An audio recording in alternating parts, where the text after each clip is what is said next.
Grammy nominations are out, but is it payola? And why is everyone saying Lisa's gonna star in Tangled? Somi's brand under fire, Babymonster's Rami, and so much more in today's episode of Totally Legit K-pop News with me, Angelina. So if you're interested, please keep on watching. And don't forget to like, comment, and share this video with friends you don't have. It's okay, kinda. Without further ado, let's get into today's video.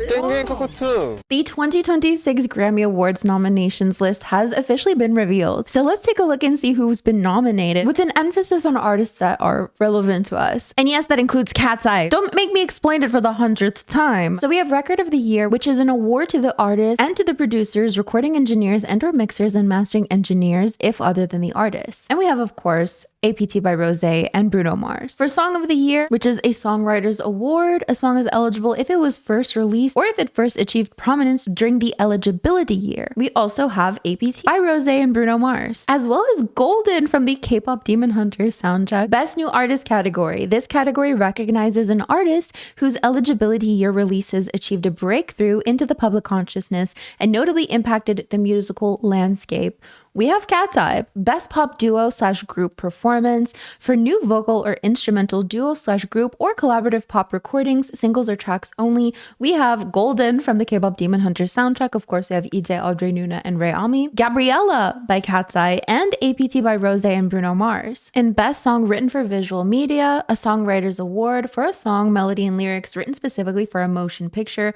television, video games, or other visual media, and released for the first time during the eligibility year.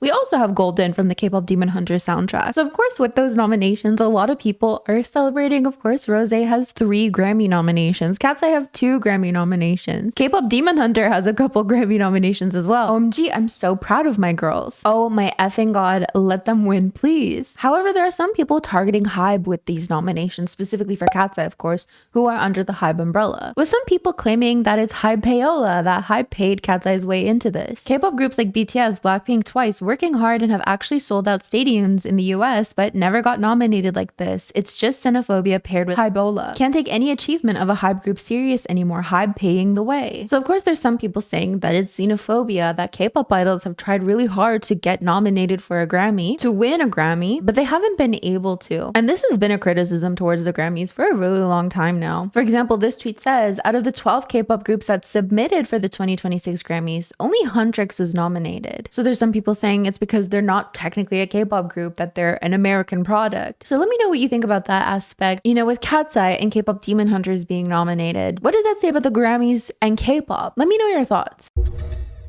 Why is everyone tweeting as if it's confirmed that Lisa is going to star in a Tangled live-action remake? It's important to note that none of this has been confirmed. Lisa has not been confirmed. Lisa has not been confirmed to star in a live-action remake of Tangled. But why are people talking as if she was? BLACKPINK's Lisa to star as a Disney princess in the live-action Tangled remake. According to reports, Lisa is being internally discussed to take on the role of Rapunzel, the main character in Disney's live-action adaptation of Tangled. Whereas Hollywood actress Scarlett Johansson is being considered for the role of Gothel, who Rapunzel considers her mother, but is actually the one who imprisons her in the tower. Spoiler alert! Okay, so here's the thing. I believe this started out as a rumor, as like someone had some inside information saying that a star from the White Lotus is in talks to be part of Tangled. And then people were like, oh, literally Lisa. So because Lisa starred on the White Lotus, this is how the rumor started, I believe. You can correct me if I'm wrong. Either way, it's a rumor. None of this has been confirmed, but the response to it is very much real. So has the hate that Lisa has been receiving consequently. Now, because somebody said that someone from the White Lotus is in talks to be part of Tangled, there are a lot of people also joking, oh, well, it must be Jennifer Coolidge. But like I mentioned, Lisa unfortunately has been receiving a lot of hate for this rumor, essentially. Now, I think a lot of people understand that this is probably not true. Again, nothing's been confirmed, right? But there are people sharing who they would rather it be. Some people taking issue with Lisa and her lack of acting experience. Some people mentioning Sabrina Carpenter, Florence Pugh. But let me know your thoughts about that, and who would you cast as Rapunzel in a live-action remake of Tangled? Somi's brand Glyph is under fire for this, an emotion emergency kit. This seems to be a PR package, and we see the Red Cross on it. Where have we seen this before? An idol using the Red Cross and then getting in trouble for it because you're not allowed to do that. The Red Cross symbol represents humanitarian relief in times of war and disaster, and any commercial usage of the emblem is prohibited under the Korean Red Cross Act.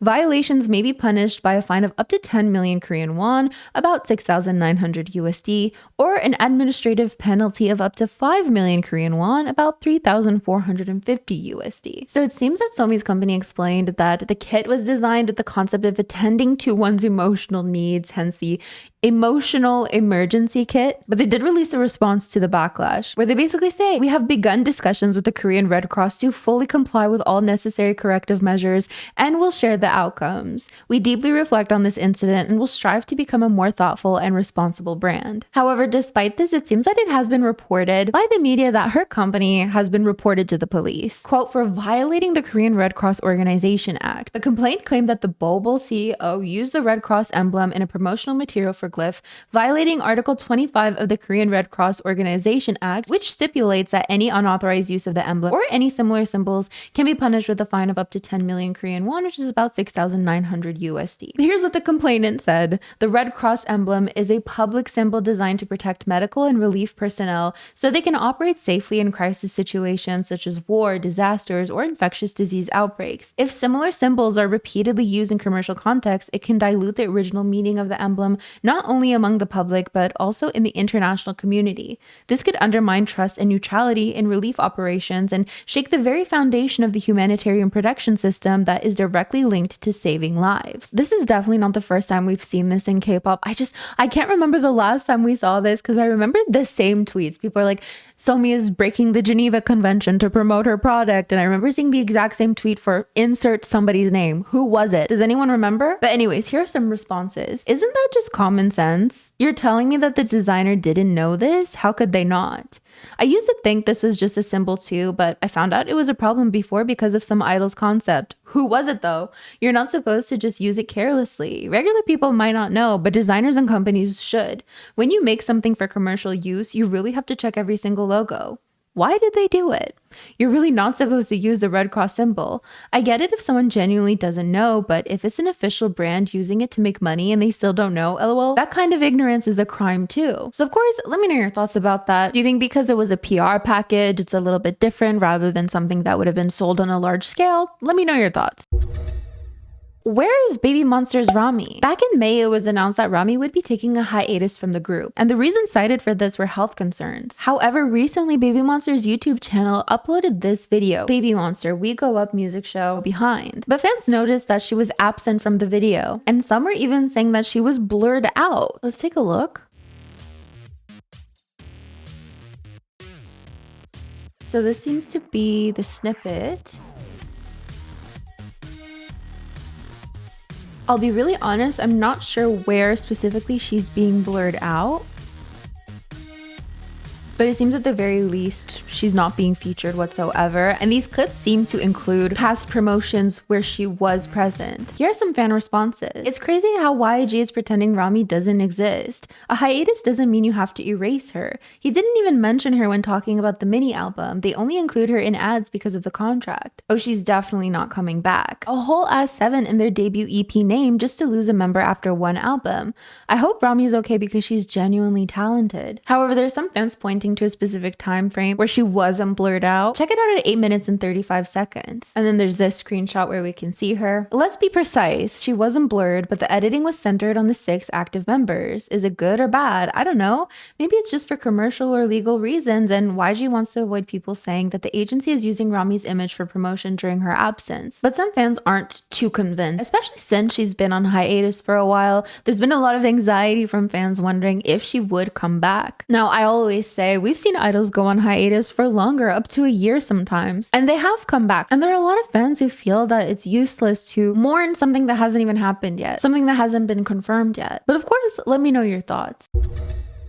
Katseye's Lara has addressed the queer-baiting allegations thrown towards her. Now, this seems to be in response to these pictures that were leaked of her and this guy. So the pictures in question show this guy holding her like this, essentially. They're both on chairs. She's kind of like leaning on him. And the fact that she was pictured with a man has led to some criticism. Now, here's the thing. Lara has talked about being part of the queer community in the past. She's described herself as half fruitcake, but also expressed that she doesn't really love labels. But because of this, some people have accused her of queer baiting. Now, keep in mind, there are a lot of people who understand that being part of the queer community, being queer, doesn't necessarily only mean one thing, meaning if you happen to be with a guy, you can still be queer. Now, one of the first issues with this picture being released were some people expressing concern about his age. Now, I have no way of confirming his age. I don't know how old he is, but some people were saying he was about 25, and with her being 19, just having turned 20, people were expressing some concern. The streets are saying Lara is dating a man 7 years older than her. Shut it down. But another issue people were bringing up is the fact that the photos were revealed in the first place. And this is not the first time that her personal photos have been revealed, so some people were concerned that there was someone surrounding her that didn't have her best interests. Lara has one of the biggest snitches in her camp in history, and she needs to control it. Lara babes, there's a snitch nearby. But like I mentioned, the fact that she was pictured with the guy led to people accusing her of queer baiting. And so she took to Weverse to address this directly. She said, quote,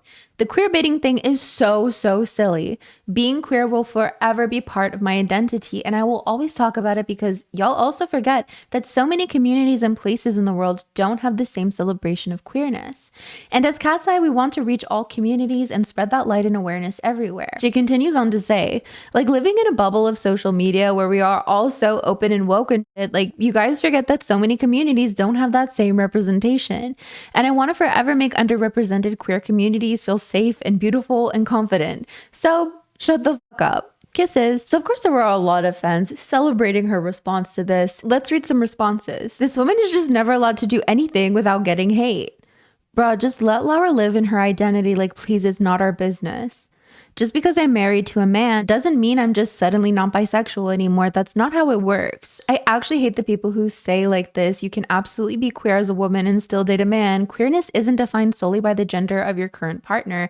It's about who you are, how you experience attraction, and how you understand your own identity. Being queer can mean being attracted to multiple genders or being connected to the LGBTQ+ community in ways beyond just who you date. Dating a man doesn't erase your queerness or make your identity any less valid. For many queer women, relationships with men can still exist within a queer context if their attraction to other genders remains part of who they are. The only thing that'd be worrying about that relationship is that he's 27, not that a queer woman who has said multiple times she likes everyone dates a man, which included in everyone. People still don't understand the meaning of queer. Being queer means you can feel attraction for everyone, men, women, etc. So dating a man doesn't make you less queer because it's literally the definition of queer. It pisses me off how people can't understand something as simple as that. The same happens with bisexual people. If a bisexual woman dates a man, stupid people say then she's not bisexual, when the literal definition of being bisexual is liking both genders. So of course, as always, let me know your thoughts. What do you think of her response? I know a lot of people praise Katseye for the way that they respond to certain allegations, so let me know. Are idols going to start fighting back? So it's been reported that there is going to be an idol union aimed at protecting the rights of idols and pop culture artists, and this may officially launch by the end of this year. So this union would essentially plan to focus on improving working conditions, enhancing psychological and human rights protection systems, and addressing long-standing labor issues within the entertainment industry. So if we all remember correctly, idols are not considered as workers, right? They're considered more like freelancers, and consequently they don't have the same protections as workers would. This was highlighted with New Jeans, but according to the Idol Union Preparatory Committee, the group submitted its union establishment report to the Songnam branch of the Ministry of Employment and Labor in September and provided additional documents in October 2025 to strengthen the case for recognizing idols as workers under Korean labor law. And now it seems that there's actually 10 active singers that have already joined as founding members. The committee also sent a document to the Ministry of Culture, Sports and Tourism titled Request for Investigation and Institutional Improvement Regarding Mental Health Management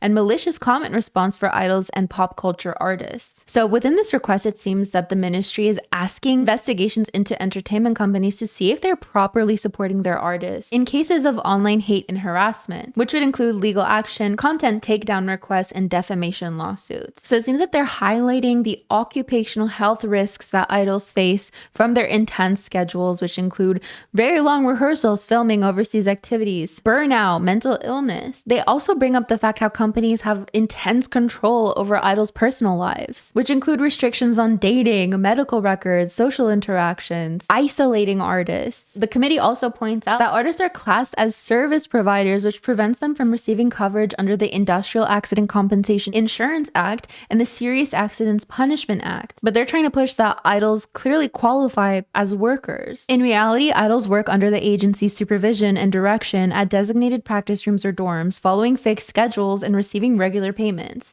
Their employment status should be recognized under the Labor Standards Act. Because idols are not legally recognized as workers, they are excluded from industrial accident insurance, the 4 major social insurances, and workplace harassment laws. We are even considering filing complaints against agencies that fail to report idol to the Ministry of Labor, which may indicate deliberate concealment.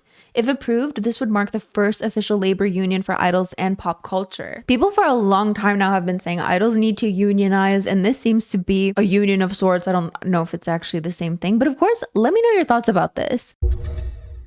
So with that, let's move on to Kpop Shenanigans, which are basically fun little things that have happened in K-pop recently and or quick news. SM Entertainment are set to debut a Japanese girl group called GPP. And here are the members. K-pop Demon Hunters are having a sequel aiming for a 2029 release. Which on that note, I came across this tweet.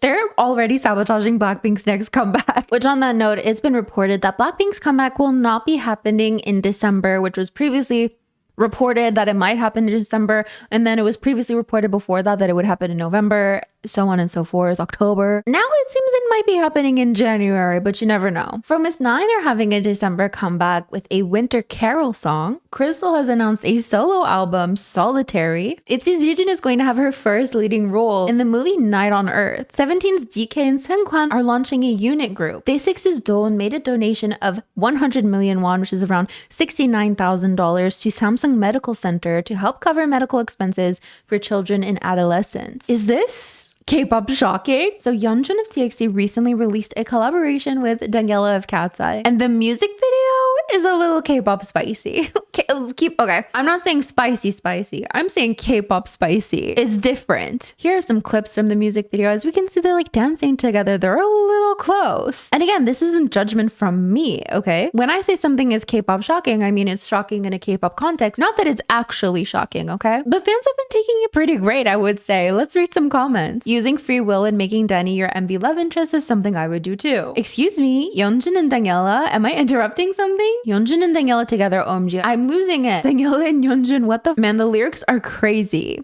So let me know, did you listen to the song? Did you watch the music video? What did you think? And I reckon that's basically about it. Thank you so much for joining me. Don't forget to like, comment, and share this video with friends you don't have. These are the lovely individuals who help support my channel on a monthly basis. It means the world to me. Thank you so much. And what do you think of the background? I've been playing with the background. You guys said you liked the background last time, but I was like, there's something a little bit off. So I changed it a little bit. What do you think? Are there too many faces? What do you think of the tigers? Wrong way. I love the tigers. I'm like, I wish the face was like another tiger, but I thrifted it. What can you do? It's old, but I like the look of it. Do I have any? I have no songs. I'm going to look and see if I have a song to recommend you. I don't. I did listen to XLove's new song yesterday, Riz, and it was really good. So shout out to XLove. But yeah, that's it for today. I'll see you guys next time. Bye.